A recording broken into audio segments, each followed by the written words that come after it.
খবরের শুরুতেই থাকছে হেডলাইন্স।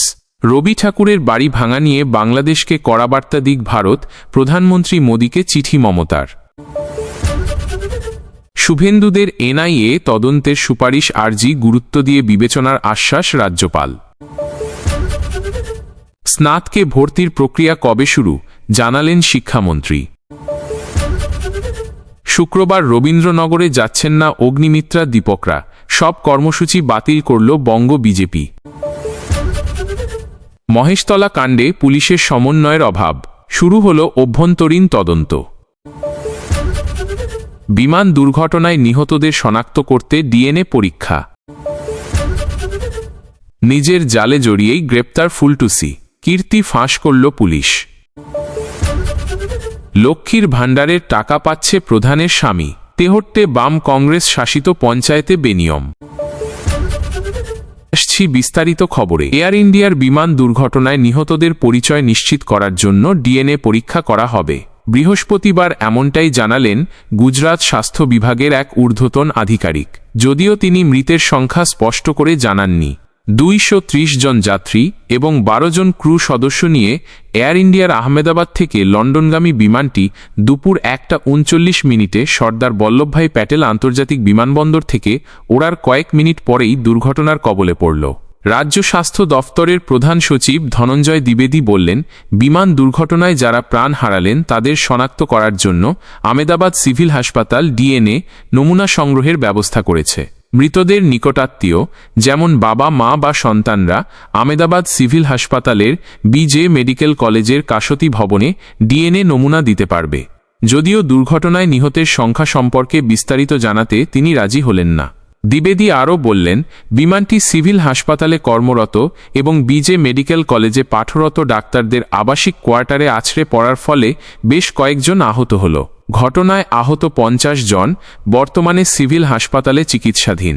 সকল রোগীর অবস্থা স্থিতিশীল রয়েছে। রিপোর্টে বলা হয়েছে যে মেঘানী নগরের কাছে বহুতল হস্টেল ভবনের 3, 4 ও 5 তলায় বিমানের ডানা বিধ্বস্ত হল, যার ফলে ভবনটিতে আগুন ধরে গেল। সেই সময় মেডিকেল ইন্টার্ন এবং তাদের পরিবারসহ 50 জনেরও বেশি লোক হস্টেলে ছিল। অনেকেই হস্টেলের ভেতরে আটকে পড়েছিল এবং অন্যরা পালানোর জন্য মরিয়া হয়ে উপরের তলা থেকে লাফিয়ে পড়ল।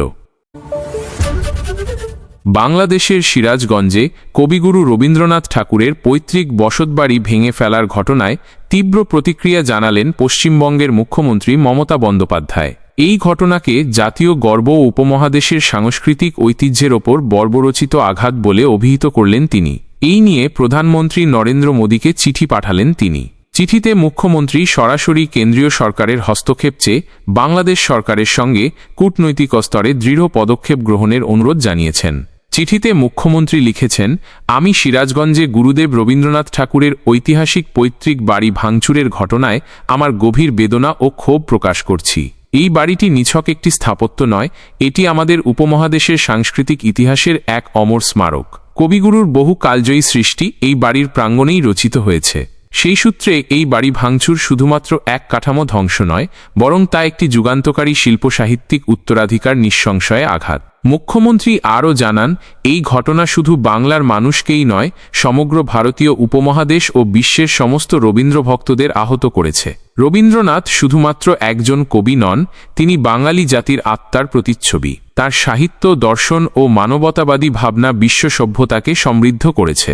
এই ধরনের এক মহান ব্যক্তিত্বের স্মৃতিবিজড়িত স্থান এভাবে নষ্ট করে দেওয়া এক অসভ্যতা, যার বিরুদ্ধে কড়া প্রতিবাদ হওয়া উচিত। চিঠিতে তিনি প্রধানমন্ত্রীকে অনুরোধ করলেন যেন ভারতের পক্ষ থেকে প্রতিবেশী দেশের সরকারের কাছে এই ঘটনার তীব্র প্রতিবাদ জানানো হয় এবং দোষীদের বিরুদ্ধে অবিলম্বে ব্যবস্থা নেওয়া হয়। একই সঙ্গে তিনি পরামর্শ দিলেন, এই ঘটনার পুনরাবৃত্তি যাতে না ঘটে সেজন্য আন্তর্জাতিক স্তরে একটি শক্ত অবস্থান গ্রহণ করুক ভারত। তিনি লেখেন, যদিও অপূরণীয় ক্ষতি ইতিমধ্যেই হয়ে গিয়েছে, তবে একটি জোরদার আন্তর্জাতিক প্রতিক্রিয়া ভবিষ্যতে এই ধরনের হামলা আটকাতে অন্তত কিছুটা প্রতিরোধ গড়ে তুলতে পারে। রবীন্দ্রনাথ কেবলমাত্র বাংলার গর্ব নন, তিনি গোটা বিশ্বের সম্পদ। প্রসঙ্গত কিছুদিন আগেই সিরাজগঞ্জে রবীন্দ্রনাথ ঠাকুরের স্মৃতিবিজড়িত পৈতৃক বাড়িতে অজ্ঞাত পরিচয় দুষ্কৃতীরা ভাঙচুর চালাল। সিরাজগঞ্জের শাহজাদপুরে রবীন্দ্র স্মৃতি বিজড়িত কাছারি বাড়িতে দুষ্কৃতীরা অবাধে ভাঙচুর চালানোর সেই খবর বাংলাদেশি মিডিয়াতেই প্রকাশ করা হয়েছে। জানা গিয়েছে আপাতত কাছারি বাড়িতে অনির্দিষ্টকালের জন্য দর্শনার্থীদের প্রবেশাধিকার বন্ধ করে দিয়েছে স্থানীয় প্রশাসন। জানা গিয়েছে কাছারি বাড়িতে হামলার জেরে বেশ কিছু মূল্যবান জিনিসপত্রের ক্ষতি হয়েছে। এদিকে এই ঘটনায় ইউনূসের দেশের পুলিশ স্বভাবতই নিষ্ক্রিয়। ঘটনার ভিডিও ফুটেজ সোশ্যাল মিডিয়া থেকে শুরু করে খবরের চ্যানেলে দেখা গেলেও পুলিশ কাউকে ধরতে পারেনি এখনও। মূলত এই নিয়েই একদিন ক্ষোভ প্রকাশ করে প্রধানমন্ত্রীকে চিঠি দিলেন মুখ্যমন্ত্রী। এখন দেখা যাক এই চিঠির পর ভারতের তরফ থেকে এই নিয়ে ইউনূস সরকারকে কোনো বার্তা দেওয়া হয় কিনা। মহেশতলার পরিস্থিতি নিয়ন্ত্রণে কেন এত সময় লাগল, এই প্রশ্ন বুধবার থেকেই তুলেছেন অনেকে। একই প্রশ্ন উঠেছে রাজ্য পুলিশের শীর্ষস্তরে। সেই কারণে এই ঘটনার অভ্যন্তরীণ তদন্ত শুরু হয়েছে। ভবানীভবন সূত্রে খবর, রাজ্য পুলিশের একজন ডিআইজি পদমর্যাদার আধিকারিকের নেতৃত্বে এই অভ্যন্তরীণ তদন্ত শুরু করা হয়েছে। আজ ডায়মন্ড হারবার পুলিশ জেলার অন্তর্গত রবীন্দ্রনগর থানা ও কলকাতা পুলিশের অধীনস্থ নাদিয়াল থানায় যেতে পারে তদন্ত কমিটির সদস্যরা। উল্লেখ্য, বুধবার বেলার দিক থেকে উত্তপ্ত হয়ে উঠল মহেশতলা। ক্রমশ সেই উত্তেজনা ছড়িয়ে পড়ল। বুধবার জানা গিয়েছিল যে দোকান বসাকে কেন্দ্র করে গোলমালের জেরে এই পরিস্থিতি তৈরি হয়। তবে বৃহস্পতিবার সাংবাদিক বৈঠক করে ডায়মন্ড হারবার পুলিশ জেলার তরফে জানানো হল যে মহেশতলা থানার পাশে একটি অবৈধ নির্মাণকে কেন্দ্র করেই ঝামেলার সূত্রপাত। যে ঝামেলা ক্রমশ রণক্ষেত্রের চেহারা নিল। এলাকায় দোকান ভাঙচুর করা হলো, তাণ্ডব চালানো হলো, আক্রান্ত হল পুলিশ। পুলিশকে লক্ষ্য করে ইটপাথর ছোড়া হলো। বেশ কয়েকজন পুলিশকর্মী আহতও হল। পরিস্থিতি নিয়ন্ত্রণ করতে সন্ধ্যা হয়ে গেল পুলিশের। সেই কারণেই প্রশ্ন উঠেছে, কেন এত সময় লাগল পরিস্থিতি নিয়ন্ত্রণে? তাছাড়া প্রশ্ন আরও রয়েছে, একসঙ্গে এত মানুষ কিভাবে জড়ো হলো? মুহূর্তের মধ্যে এত ইট পাথর কোথা থেকে এলো? পরিস্থিতি নিয়ন্ত্রণে কেন কোনো সমন্বয় ছিল না? কারা এলাকায় গণ্ডগোল পাকাচ্ছে তার আগাম খবর কেন ছিল না পুলিশের কাছে? কখন ফোন এলো পুলিশের কাছে? পরিস্থিতি কেন হাতের বাইরে চলে গেল? এই সমস্ত বিষয় জানার জন্য এবার পুলিশের তরফ থেকে অভ্যন্তরীণ তদন্ত প্রক্রিয়া শুরু করা হলো। যদিও এই বিষয়ে সরাসরিভাবে কোনো পুলিশ আধিকারিক মুখ খুলতে চাননি। তবে কলকাতা পুলিশের গোয়েন্দা প্রধান রূপেশ কুমার বললেন, নাদিয়াল থানায় পুলিশের তরফ থেকে 4টি মামলা রুজু করা হয়েছে। শুধুমাত্র কলকাতা পুলিশের 12 জন আধিকারিক গুরুতরভাবে আহত হয়েছেন। তবে রাজ্য পুলিশ সূত্রের খবর, বাইরে এত আইন শৃঙ্খলার ডিউটি থাকে যে থানায় সবসময় পর্যাপ্ত পুলিশকর্মীরা থাকেন না। এছাড়াও একাধিক পুলিশকর্মী ছুটিতে ছিলেন। সেই কারণে পরিস্থিতি নিয়ন্ত্রণ করতে অনেকটা সময় লেগে যায়। ন্যাশনাল ইনভেস্টিগেটিভ এজেন্সি বা দেওয়া মহেশতলার ঘটনার তদন্তের দাবি তুলেছে বিজেপি। সেই দাবি রাজ্যের প্রধান বিরোধী দলের তরফে জানানোও হয়েছে পশ্চিমবঙ্গের রাজ্যপাল সিভি আনন্দ বোসের কাছে। রাজ্যপালের তরফেও বিজেপির এই আর্জি গুরুত্ব দিয়ে বিবেচনা করা হবে বলে জানানো হয়েছে। উল্লেখ্য, বুধবার উত্তপ্ত হয়ে উঠেছিল দক্ষিণ 24 পরগনার মহেশতলা। ওই এলাকা কার্যত রণক্ষেত্রের চেহারা নিল। আক্রান্ত হল পুলিশও। দীর্ঘক্ষণ পরিস্থিতি উত্তপ্ত ছিল। এই নিয়ে বুধবার থেকেই সরব বিধানসভার বিরোধী দলনেতা শুভেন্দু অধিকারী।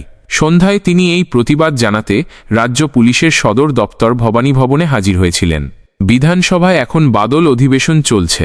সেই কারণে বৃহস্পতিবার অধিবেশনের সময় মহেশতলা নিয়ে সরব হলেন শুভেন্দু সহ অন্য বিজেপি বিধায়কেরা। এই নিয়ে বিধানসভার অধিবেশন কক্ষেই উত্তপ্ত পরিস্থিতি তৈরি হল। পরে বিজেপি ওয়াকআউট করল। বাইরে এসে পরিষদীয় দলকে নিয়ে রাজভবনের উদ্দেশ্যে মিছিল শুরু করলেন বিরোধী দলনেতা শুভেন্দু অধিকারী। পরে তারা রাজভবনে গেলেন। সেখানে শুভেন্দু অধিকারী ছাড়াও ছিলেন বিজেপির 50 জন বিধায়ক। সেখানে রাজ্যপালের কাছে এই ঘটনায় এনআইএ তদন্তের সুপারিশ করার আর্জি জানানো হল। বিজেপির তরফে একটি স্মারকলিপি রাজ্যপালকে দেওয়া হল। সেখানেই ওই সুপারিশ করা ছিল। এছাড়াও একাধিক সুপারিশ করা হল ওই স্মারকলিপিতে। সেগুলি হল, শান্তি ও নিরাপত্তা বজায় রাখতে ডায়মন্ড হারবার পুলিশ জেলার সর্বত্র কেন্দ্রীয় বা আধা সামরিক বাহিনী মোতায়েন করতে হবে। গ্রেফতার করতে হবে রবীন্দ্রনগর থানার অফিসার ইনচার্জ মুকুল মিয়াকে। সাম্প্রতিক হিংসায় ক্ষতিগ্রস্ত সমস্ত ব্যক্তিকে উপযুক্ত ক্ষতিপূরণ দিতে হবে। বিজেপির দাবিগুলি যথেষ্ট গুরুত্ব সহকারে পর্যালোচনা করা হবে বলে রাজভবনের তরফে জানানো হয়েছে। বৃহস্পতিবার বিকেলে বিবৃতি দিয়ে রাজভবনের তরফে বলা হয়েছে, রাজ্যপাল প্রতিনিধি দলকে আশ্বস্ত করলেন যে তাঁদের উত্থাপিত বিষয়গুলি যথাযথ গুরুত্বের সঙ্গে বিবেচনা করে সংশ্লিষ্ট কর্তৃপক্ষের কাছে অবিলম্বে প্রয়োজনীয় পদক্ষেপ ও রিপোর্টের জন্য পাঠানো হবে। এদিকে এদিন মহেশতলা যাওয়ার চেষ্টা করলেন কেন্দ্রীয় মন্ত্রী তথা বঙ্গ বিজেপির সভাপতি সুকান্ত মজুমদার। তাকে জিঞ্জিরা বাজারের কাছে পুলিশ আটকাল। পুলিশের সঙ্গে বিজেপির কর্মী সমর্থকদের রীতিমতো ধস্তাধস্তি হল। পরে সুকান্ত সহ বেশ কয়েকজন পুলিশকর্মীকে আটক করা হল। অন্যদিকে তৃণমূলের তরফে জিঞ্জিরা বাজারে পথ অবরোধ করা হল বিজেপির রাজ্য সভাপতিকে আটকানোর জন্য। আমেদাবাদের বিমান দুর্ঘটনায় শোকের ছায়া গোটা দেশেই। সমবেদনা জানিয়ে শুক্রবার সমস্ত নির্ধারিত কর্মসূচি বাতিল করল বঙ্গ বিজেপি। একই পথে হাঁটল বিজেপির পরিষদীয় দলও। এদিন সন্ধ্যায় দক্ষিণ কলকাতা জেলা অফিসে রবীন্দ্রনগরের আহতদের সঙ্গে দেখা করার কথা ছিল শুভেন্দু অধিকারীর, তা তিনি করেননি। শুক্রবার রবীন্দ্রনগর নিয়ে বিধানসভায় অবস্থান কর্মসূচি নিয়েছিল বিজেপি, সেটাও বাতিল করা হয়েছে বলে জানা যাচ্ছে। রবীন্দ্রনগর নিয়ে আলাদা কর্মসূচি ছিল বিজেপির পরিষদীয় দলের। রবীন্দ্রনগর যাওয়ার সিদ্ধান্ত নেওয়া হয়েছিল। নেতৃত্বে দেওয়ার কথা ছিল অগ্নিমিত্রা পাল আর দীপক বর্মনের, সঙ্গে থাকবে কয়েকজন বিধায়ক, কিন্তু সেটাও বাতিল করা হয়েছে বলে খবর। পরিষদীয় দলের দুই কর্মসূচি আগামী 16 তারিখ করা হবে বলে জানিয়েছেন মুখ্য সচেতক শঙ্কর ঘোষ। অন্যদিকে দলীয় কর্মসূচি আবার 14 তারিখ থেকে করা হবে বলে জানিয়েছেন বঙ্গ বিজেপি নেতৃত্ব। প্রসঙ্গত, ভয়াবহ এই দুর্ঘটনায় সরকারিভাবে মৃতের সংখ্যা জানা না গেলেও বসতি এলাকায় ভেঙে পড়ায় হতাহতের সংখ্যা অনেকটাই বেশি হতে পারে বলে মতো ওয়াকিবহাল মহলের। বিমানে ছিলেন গুজরাতের বর্ষিয়ান বিজেপি নেতা তথা সে রাজ্যের প্রাক্তন মুখ্যমন্ত্রী বিজয় রূপানী। আমেদাবাদের সিভিল হাসপাতালে কর্মরত চিকিৎসকদের একাংশের দাবি, দুর্ঘটনায় এখনও পর্যন্ত 317 জনের মৃত্যু হয়েছে। দ্রুত শুরু হবে কলেজে ভর্তির প্রক্রিয়া, জানালেন শিক্ষামন্ত্রী ব্রাত্য বসু। বৃহস্পতিবার শিক্ষামন্ত্রী জানান, চলতি মাসের 17 তারিখ ছাত্রছাত্রীদের জন্য খুলবে কেন্দ্রীয় পোর্টাল। জানা যাচ্ছে, এই পোর্টালের মাধ্যমে 17টি বিশ্ববিদ্যালয়ের 460টি সরকারি ও সরকার পোষিত কলেজে ভর্তি হতে পারবে পড়ুয়ারা। গত 7ই মে রাজ্যে উচ্চমাধ্যমিক পরীক্ষার ফলাফল প্রকাশিত হয়েছে। তারপর দীর্ঘ 1 মাস কেটে গিয়েছে, কিন্তু এখনও কলেজে ভর্তি প্রক্রিয়া শুরু হয়নি। কলেজগুলিতে স্নাতকে ভর্তি শুরু না হওয়ায় ছাত্রছাত্রী অভিভাবকদের মধ্যে দুশ্চিন্তা দেখা দেয়। জানা গিয়েছে, অন্যান্য অনগ্রসর শ্রেণীর ওবিসি সার্টিফিকেট সংক্রান্ত আইনি জটিলতার কারণে কলেজে ভর্তির প্রক্রিয়া শুরু হতে পারেনি রাজ্য সরকার। তবে চলতি মাসের প্রথম দিকে রাজ্য মন্ত্রিসভার বৈঠকে ওবিসি সংরক্ষণ বিল পাশ হওয়ায় কলেজগুলিতে ভর্তি প্রক্রিয়া অনেকটা এগিয়েছে বলে খবর। 2024 সালে 19 জুন থেকে কলেজগুলিতে স্নাতকে ভর্তির প্রক্রিয়া শুরু হয়েছিল। চালু হয়েছিল অনলাইন পোর্টাল।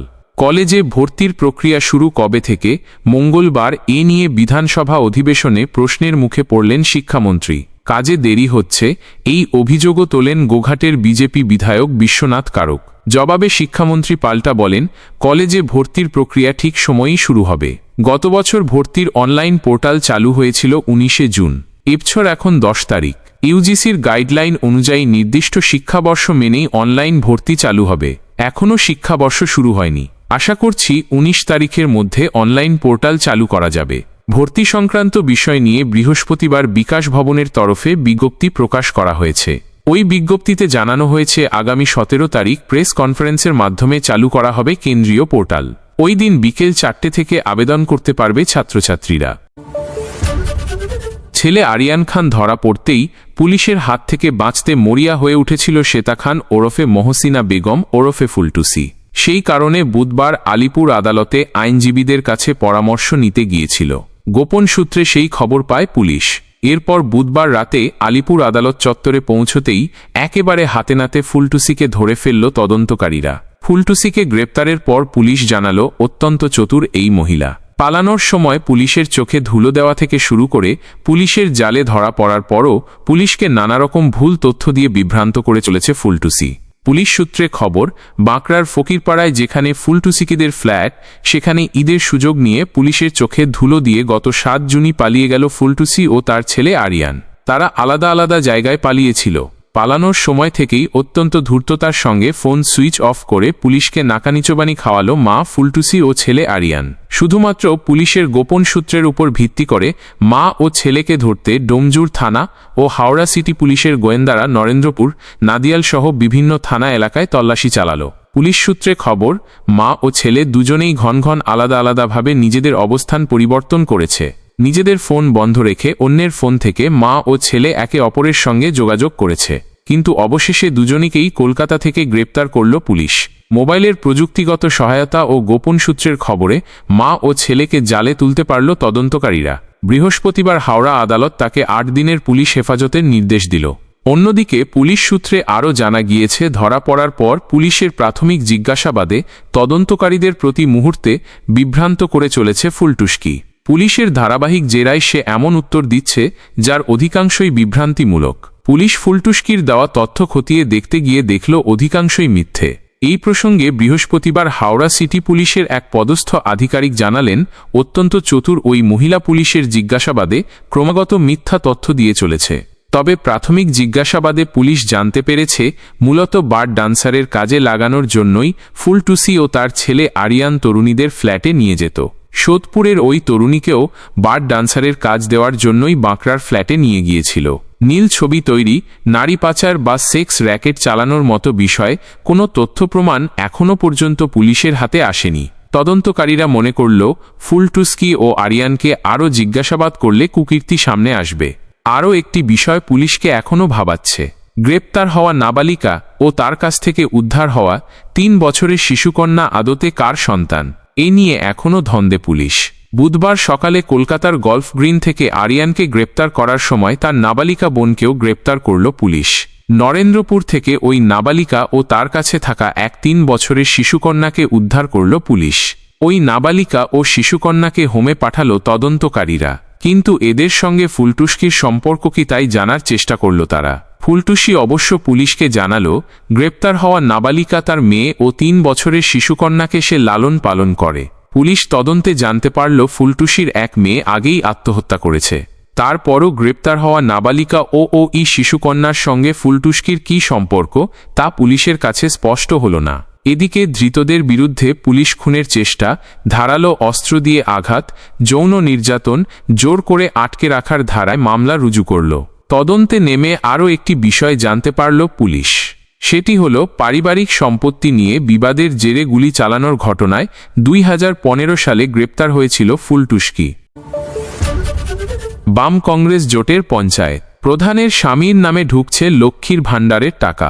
দুয়ারে সরকারের ক্যাম্পের সময় প্রধান নিজের প্রভাব খাটিয়ে স্বামীর নাম লক্ষ্মীর ভাণ্ডারের তালিকায় প্রবেশ করিয়ে দিয়েছেন বলে অভিযোগ। তেহট্ট 1 ব্লকের কানাইনগর গ্রাম পঞ্চায়েতের ঘটনা।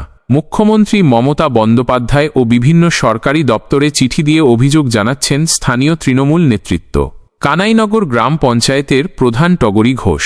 অভিযোগ, 40 মাস ধরে প্রধানের স্বামী নীলোৎপল ঘোষ লক্ষ্মীর ভাণ্ডারের টাকা পাচ্ছে। লক্ষ্মীর ভাণ্ডারের পোর্টাল খুললেই নীলোৎপলের নাম দেখা যাচ্ছে বলে অভিযোগ তুলল পঞ্চায়েতের বিরোধী দল তৃণমূল। প্রশ্ন উঠল, শুধুমাত্র মহিলাদের জন্য শুরু করা রাজ্য সরকারের এই প্রকল্পে পঞ্চায়েত প্রধানের স্বামীর নাম উঠল কী করে? তৃণমূলের অভিযোগ, প্রধান নিজের প্রভাব খাটিয়ে অবৈধভাবে এই কাজ করেছে। যদিও অভিযোগ অস্বীকার করলেন পঞ্চায়েত প্রধান টগরী ঘোষ। তার কথায় তিনি দুয়ারে সরকার ক্যাম্পে তার নথিপত্র জমা দিয়ে লক্ষ্মীর ভাণ্ডারের আবেদন করেছিলেন। সেই টাকাই তিনি মাসে মাসে পাচ্ছেন। তার স্বামীর অ্যাকাউন্টে টাকা ঢুকছে কি না তা তিনি জানেন না।